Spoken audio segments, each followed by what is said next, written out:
Hello, स्वागत है आपका। आज हम करने वाले हैं लिस्ट कॉम्प्रिहेंशन। और एक डिक्शनरी कॉम्प्रिहेंशन भी होता है, एक सेट कॉम्प्रिहेंशन भी होता है, बट पहले हम लिस्ट कॉम्प्रिहेंशन करते हैं, ठीक है, और सिंपल रखते हैं चीज़ों को। तो मैं एक सेंटेंस लिखता हूँ, सेंटेंस, और इसको मैं लिस्ट कॉम्प्रिहेंशन और फॉर लूप दोनों से सॉल्व करके देखेंगे। This is a text which contains some words and some alphabets। ठीक है, ऐसा कोई सेंटेंस है। ओके, अब ये सेंटेंस का ध्यान रखना, ये सब नॉर्मली मैंने रनिंग लेटर में लिखे हैं, लोअर केस में लिखे हैं। अगर आप दूसरे केसेस में लिखते हो तो आप पहले उसको लोअर में कन्वर्ट कर लेना। ओके ना, इसमें मेरे को हर टेक्स्ट को काउंट करना है। तो इसका ऑब्जेक्टिव ये है कि मेरे पास एक डिक्शनरी एंड में आ जानी चाहिए जिसमें टी का काउंट, टी एक ही होगा, उसके अगेंस्ट उसका काउंट होगा, उसी तरह सारे अल्फाबेट के अगेंस्ट कोई काउंट होगा। ठीक है, सो ये हमारा ऑब्जेक्टिव है ना। इसको सॉल्व करने का बहुत सारा तरीका है, बट हम एक सिंपल फॉर लूप से इसको पहले सॉल्व करेंगे। तो मैं कहता हूं फॉर एलएम इन सेंटेंस। ठीक है, सो अगर मैं एलएम टाइप करूं, सो आप देख सकते हो ये पूरा पूरा सेंटेंस प्रिंट कर रहा है। तो ये यूजफुल नहीं है मेरे लिए, ये जो भी लिखा है यूजफुल नहीं। यूजफुल कब होगा? जब मैं सेंटेंस को स्प्लिट कर दूं। तो मैं कैसे स्प्लिट करूंगा? तो सेंटेंस डॉट स्प्लिट। किससे स्प्लिट करना है? स्पेस से स्प्लिट करना ना। अगर आप इसको करोगे तो अब ये यूजफुल है। सो मेरे हर आइट्रेशन में मेरे को एक वर्ड मिल रहा है ना। अब इस वर्ड में इनको भी मुझे अलग अलग करना है, स्प्लिट करना है। तो कैसे एक वर्ड को कैसे स्प्लिट करते हैं? तो एक वर्ड को अगर मैं ए बी सी डी ऐसे लिखा हुआ हूं, अगर मुझे इसको स्प्लिट करना हो तो कैसे स्प्लिट करते हैं? हम आगे लिस्ट लगा देते हैं। That's how we split it. So इस एलएम के आगे मैं इस अगर लिस्ट लगा दूं तो मेरा काम हो जाएगा। ठीक है, अच्छा, बहुत ही बढ़िया। अब तो मैं प्रिंट हटा देता हूं, क्योंकि प्रिंट जो है ये बस एक नॉइज है फिलहाल। मुझे पता है कि ये ऐसा रिजल्ट आएगा ना। अब इसी चीज को मेरे को कॉम्प्रिहेंशन में अगर कन्वर्ट करना है तो मैं कैसे कन्वर्ट करूंगा? देखो, कॉम्प्रिहेंशन में कन्वर्ट करने के लिए बड़ा सिंपल है। जो फॉर लूप है ना, उसको एज इज रखो, और जो भी लास्ट लाइन है, लास्ट लाइन बोल रहा हूं, सेकंड थर्ड फोर्थ नहीं, लास्ट लाइन, जो लास्ट लाइन है उसको उस फॉर लूप के पहले लगा दो। सो इसको मैं कॉपी पेस्ट करूंगा, यहां डालूंगा, इसको यहां पर रख दूंगा, और आगे और पीछे स्क्वायर ब्रैकेट लगा दो, एंड यू आर सेट। तुम्हारा कॉम्प्रिहेंशन रेडी। That's all. अब कहोगे अगर इफ विफ रहा बीच में तो कोई दिक्कत नहीं है। अगर इफ रहे या दूसरा फॉर लूप भी रहे तो हम देखते हैं अभी कैसे उसको कॉम्प्रिहेंशन में कन्वर्ट करोगे। बट अगर एक लेवल का फॉर लूप है तो आप कॉम्प्रिहेंशन में सिंपली इस रूल से कन्वर्ट कर सकते हो। चलो, ये तो बात समझ में आ गई। इसका नाम हम रख देते हैं ओबीजे अल्फा। ठीक है, ओके, गुड। अब इस ओबीजे अल्फा में सारे आइटम है, मेरे को इसको ऐसा कर देना है ताकि मैं डिक्शनरी बना पाऊं इसका। कैसा डिक्शनरी बनना चाहिए? टी, उसके आगे उसका काउंट, ए, उसके आगे उसका count, and henceforth. You get the idea. So उससे पहले तो मेरे को इसको सबको फ्लैट करना पड़ेगा। ये एक लिस्ट के अंदर लिस्ट है, तो इसको फ्लैट कैसे करें? ओके, तो इसको फिर से फॉर लूप से सॉल्व करते हैं। For LM in OBJ alpha print LM. So ये बिल्कुल वैसा ही है जैसा पहला था, इसमें कुछ चेंज नहीं हुआ है ना। इस एलएम, अगर मैं देखूं हर एलएम पे मेरे को एक लिस्ट मिल रहा है। मेरे को अगर अंदर वाले लिस्ट पे, इस लिस्ट पे आइट्रेशन करना है तो मैं कैसे करूंगा? तो उसके लिए मैं फिर से एक फॉर लूप लिखूंगा, for new LM in LM, और मैं प्रिंट करूं न्यू एलएम। सो ये इस तरह से सारे के सारे प्रिंट हो गए। तो मुझे ये सेम चीज को अब कॉम्प्रिहेंशन में डालना। सो कैसे डालूंगा? अगेन प्रिंट को हटा दो, ये नॉइज है। जो लास्ट एलिमेंट, क्या रूल बताया? जो सबसे आखिरी का कोड है उसको उठाओ, उसको आगे लगाओ, इसको हटा दो क्योंकि यूज हो गया, और जो नेक्स्ट है उसको सबसे आगे लगा दो। ठीक है, सबसे लास्ट लाइन का कोड को सबसे पहले लगा दिया, जो बीच का जितना कोड है उसको उसी ऑर्डर में आगे के साइड में लगा दिया। ऐसे ही लिखना होता है कॉम्प्रिहेंशन। अगर ये इंट्यूशन आ गया दिमाग में, so you are all set. ये हो गया काम तुम्हारा, अभी ये पूरा फ्लैट हो चुका है। ठीक है, आई होप ये समझ में आ गया हो। इसका मैं फॉर लूप इक्विवेलेंट भी ऊपर छोड़ देता हूं। For lm in obj alpha, for new lm in lm print new lm। ठीक है, सेम चीज है। ठीक है, तो मैं इसको, इस कोड को यहां पर छोड़ दे रहा हूं, बट मैं इसको रन नहीं कर रहा हूं। So this is equivalent. तो कैसे किया हमने, लास्ट लाइन को पहले और सेकेंड लाइन को या थर्ड लाइन, अगर मान लो इसमें कुछ और भी फॉर लूप होता, एक एग्जांपल है, सो ये इसी ऑर्डर में होता। तो सबसे पहले आगे यहां पर ये आता, ये वाली लाइन आती, उसके बाद फिर दूसरा फॉर आता।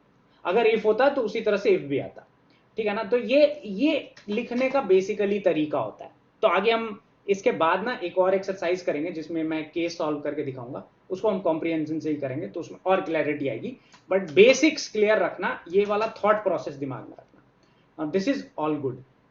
अब इसमें हम काउंट कैसे करेंगे इसको, तो इसको हम सेव कर लेते हैं, एक obj अल्फा डिक्ट कन्वर्ट ऐसा नाम रखते हैं। सो obj अल्फा कन्वर्ट के अंदर अब मेरे पास, सॉरी बहुत बुरे नाम रखता हूं मैं, कुछ कर नहीं सकते। ओके, सो अब इसके अंदर मेरे को काउंटिंग करनी है। तो काउंटिंग करने के लिए मैं एक डिक्शनरी बनाता हूं, उसका नाम रखता हूं डिक्ट काउंट, और इसको इनिशियलाइज कर देता हूं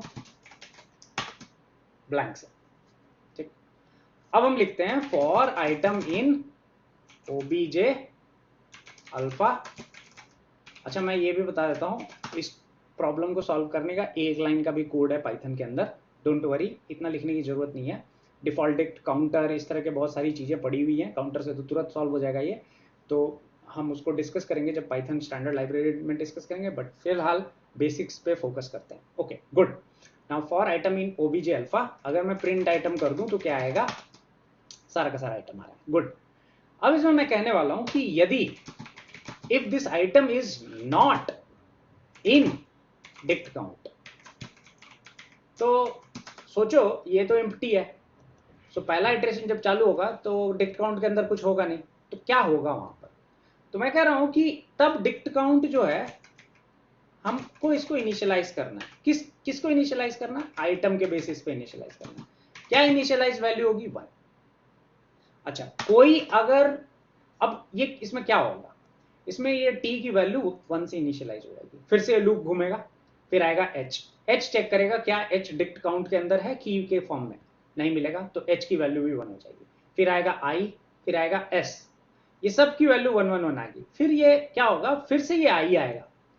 नाउ इस दफा ये देखेगा कि if item not in dict count, तो कहेगा नहीं नहीं नहीं, ऑलरेडी i की वैल्यू मैंने इनिशियलाइज 1 की हुई है, तो इस i के लिए क्या करना है। तो इस i के लिए अब क्या करना है, अभी मेरे को ये लिखना पड़ेगा कि एल्स, अगर ऑलरेडी है वो की, तो मैं कहूंगा dict count item plus equal to 1। आप इसको ऐसे भी लिख सकते हो, दैट्स ऑल राइट।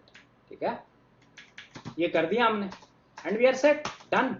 अब डिक्ट काउंट को आप खोलोगे, आ गया आपका। ठीक है, ठीक है ना। तो आई होप ये पॉइंट समझ में आ गया होगा कि इसको कैसे सॉल्व करना है। That is all you have to do. ठीक है, ओके।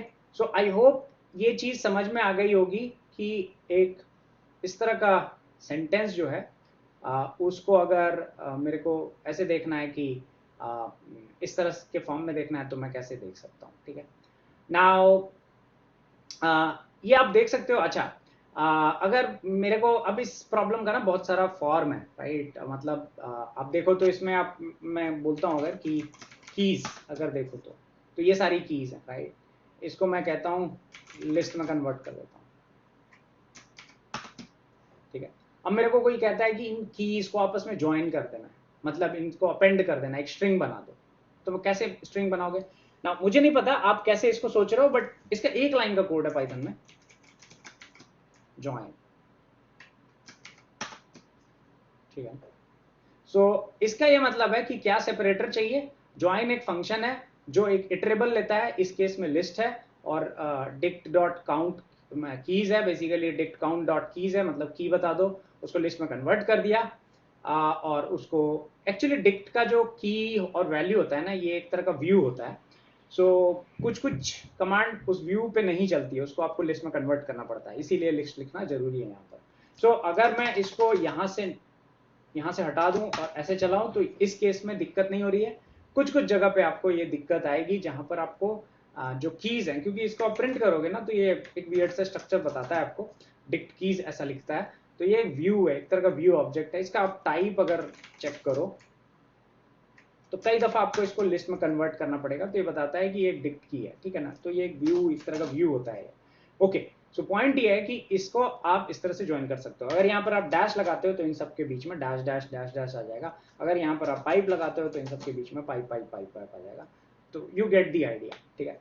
इसी तरह से फिर आप ये भी कर सकते हो कि ये चीज मैंने कर दी की के लिए, अब मैं सेम चीज वैल्यूज के लिए भी कर देता हूँ, ठीक है। सो अब यहां पर ये कह रहा है कि सीक्वेंस एड स्टार, तो यहां पर अब क्या हुआ, अब देखो ये ट्रिकी सिचुएशन है। तो की जो थी, चूंकि वो स्ट्रिंग फॉर्म में था तो ये कॉन्कैटिनेट हो गया, बट चूंकि वैल्यूज तुम्हारी नंबर्स है, ठीक है, तो ये कॉन्कैटिनेट नहीं होगा। तब इसको कैसे कॉन्कैटिनेट करोगे, ठीक है। तो इस कोड को हम यहाँ उठाते हैं और इस पे हम कॉम्प्रिहेंशन लिखते हैं। तो ये ज्वाइन नहीं हो रहा है, हमको ये पता है, राइट। सो हम इसको हटा देते हैं सबसे पहले, ठीक। और हम क्या करने वाले हैं, यहाँ पर हम एक कॉम्प्रिहेंशन लिखेंगे और हम कह रहे हैं str of i for i in. Now this is equivalent to ऐसा, for I in dict count dot values stri, that's all। इसी चीज को मैंने ऊपर कॉम्प्रिहेंशन फॉर्म में लिख दिया, ठीक है। तो इसको मैं कमेंट कर देता हूं और इसको मैं चला देता हूं। सो ये हो गया कन्वर्ट आपके स्ट्रिंग में। Now join, I think Python 3.10 में या किसी एक वर्जन में आई थिंक ये चेंज होने वाला है, तो आपको ये लिखने की जरूरत नहीं पड़ेगी, आप डॉट ज्वाइन से डायरेक्टली ज्वाइन कर सकते हो, इंटरनली वो चेंज कर लेगा। आई एम नॉट श्योर, मैंने कहीं पढ़ा था, मैं श्योर नहीं हूँ, पर डेफिनेटली मैं देखूंगा। बट आई थिंक पाइथन 3.10 के अंदर ये चेंज होने वाला है, आई एम नॉट श्योर, मैं श्योर नहीं हूँ। बट अगर नेवरदलेस ये कोड किसी भी वर्जन में काम करेगा ना। इसको आप जब चेंज करोगे तो ये कुछ ऐसा हो गया। अब इसके ऊपर पाइप लगा दो, ऐसा हो गया। अब इन दोनों कोड को एक के नीचे एक चिपका दो और इसके आगे लग दो प्रिंट, और इसके आगे लिख दो प्रिंट। नाउ ये यूजफुल कोड नहीं है, मैं ये नहीं कर रहा, बट कूल है मेरे हिसाब से, ठीक है। सो एक वर्ड के नीचे उसका काउंट और इस तरह से ये प्रिंट वगैरह हो गया। ना इसको आपको लगता है कि यार और कुछ इसमें करना है तो आप ऐसा भी कर सकते हो, प्रिंट डैश डॉट ज्वाइन, ठीक है। कितनी बार आप ज्वाइन करोगे, सो जितना आपका लेंथ है, तो आप इसकी जगह ऐसा कर सकते हो लेन ऑफ, ठीक है ना। कितनी कीज है, len of dict count dot keys. So ये आ गया। बट इससे आपको आई थिंक इससे पूरा हमारा ये भरा नहीं, तो हम एक काम कर सकते हैं, इसको और हम 2 से मल्टीप्लाई करके थोड़ा बेहतरीन बना सकते हैं। Now you have separation also. So ये जोक करने के लिए बता रहा हूँ, मतलब खेल सकते हो आप बेसिकली, इससे प्रैक्टिस अच्छी होती है। ये सब क्रिएटिविटी दिमाग के अंदर अगर आता है तो you can think of things in different ways. अब इसकी जगह मैं डबल इक्वल टू डाल करके भी चेक कर सकता हूँ कि ओके ऐसा दिखता है। अच्छा, कोई ऐसा कैरेक्टर भी है जिसको डालने के बाद ये एरर मारता है, ऐसा भी हो सकता होगा, right. I am not sure, आप ट्राई कर सकते हो। आप बताओ, आपको लगता है कोई ऐसा कैरेक्टर है जिसको टाइप करने के बाद कुछ एरर आता है, या वियर्ड, जैसे ये तो बहुत ही वियर्ड रिजल्ट दे रहा है, राइट। तो उसी तरह से मान लो इसकी जगह आप स्टार भी रख सकते हो, राइट। सो इसके नीचे की वैल्यू, ठीक है। This is how this all works. तो आई होप समझ में आ रहा हो कि इसको हमने कैसे, इस प्रॉब्लम को, एक बहुत छोटा प्रॉब्लम है बट इसको हमने एक बहुत यूनिक वे में सॉल्व करने की कोशिश की है। अब नेक्स्ट टाइम कॉम्प्रिहेंशन में ना एक टफ प्रॉब्लम मैं लेने वाला हूँ। मैं प्रॉब्लम बता देता हूँ क्या है। प्रॉब्लम बड़ा सिंपल है, ट्राई करना अपने एंड पे सॉल्व करने का, फॉर लूप से या कैसे भी, कि मेरे पास नंबर ऑफ ट्रायल्स है, नंबर ऑफ ट्रायल्स। नाउ ये ट्रायल्स जो हैं इनका काउंट 100 है और मेरे पास नंबर ऑफ एक्सपेरिमेंट है, इसको मैं कह रहा हूं 1000।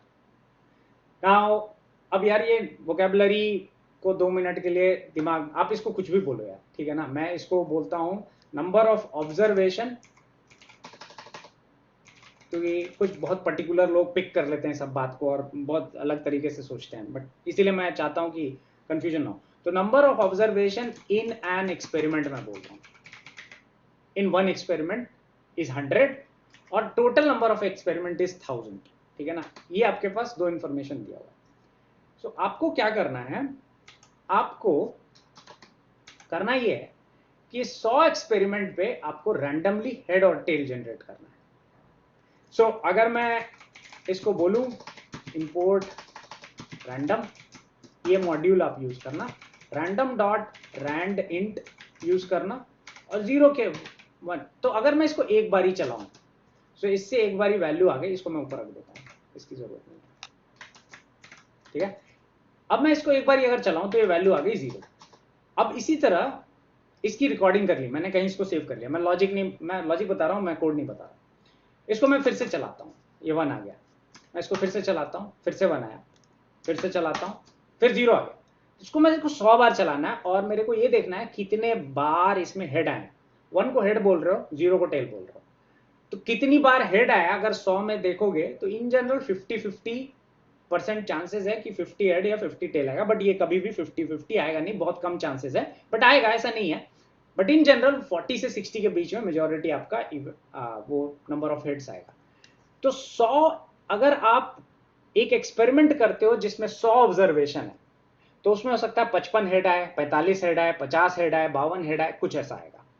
तो आप इसको रिकॉर्ड कर लो और इसको 1000 बार आप आइटरेट करो और उसको एक लिस्ट में सेव करो, उन सारे नंबर्स को।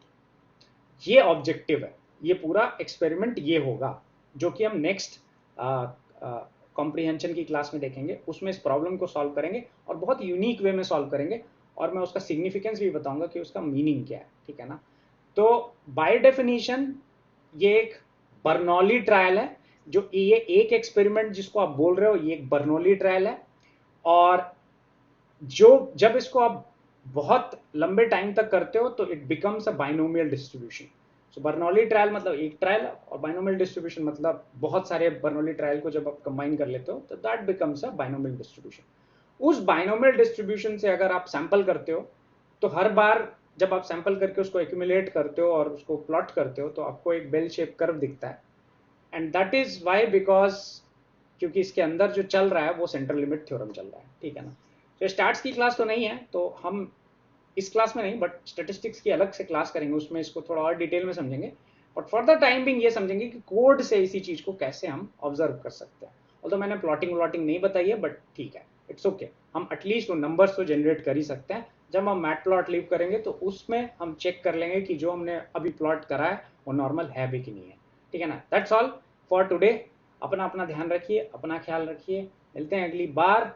और इस एक्सपेरिमेंट को हम पाइथन में, प्योर पाइथन में करेंगे, कोई नंपाई एरे नहीं, कुछ नहीं, एकदम simple plain old for loop से इसको सॉल्व करेंगे और समझने की कोशिश करेंगे कि कॉम्प्रिहेंशन से इसको कैसे टर्स किया जा सकता है। दैट्स ऑल, ठीक है। तो ऑब्जेक्टिव ये नहीं है कि हमको स्टैटिस्टिक्स सीखना है, ठीक है, तो हम डिटेल्स नहीं जाएंगे स्टैटिस्टिक्स के। हमारा ऑब्जेक्टिव ये है कि हमको कॉम्प्रिहेंशन लिखना है। ध्यान रखना, अगर मैं सब कुछ कवर करने की कोशिश करूं तो बहुत लंबा लेक्चर हो जाएगा और तुम्हारा फोकस स्पैन उतना नहीं होगा, तो इसीलिए मैं उसको अलग से कवर करूंगा कि भाई वो सेंट्रल लिमिट थ्योरम क्या होता है एंड ऑल दैट। जैसे मैंने बताया वो वैसे ही होता है, बट ठीक है, उसको थोड़ा और डिटेल में करूंगा तो शायद तुम्हें ज़्यादा समझ में आएगा। बट नेवरदलेस हम इसको समझने की कोशिश करेंगे कि ये काम कैसे करता है यूजिंग कॉम्प्रिहेंशन। ओके, चलो अपना अपना ध्यान रखो, बाय बाय, टेक केयर, शुभ रात्रि, सब्बा खैर, एंड भगवान आप सबका भला करे, खुश रहो, आबाद रहो। अगली बार मिलते हैं। जय हिंद, जय भारत।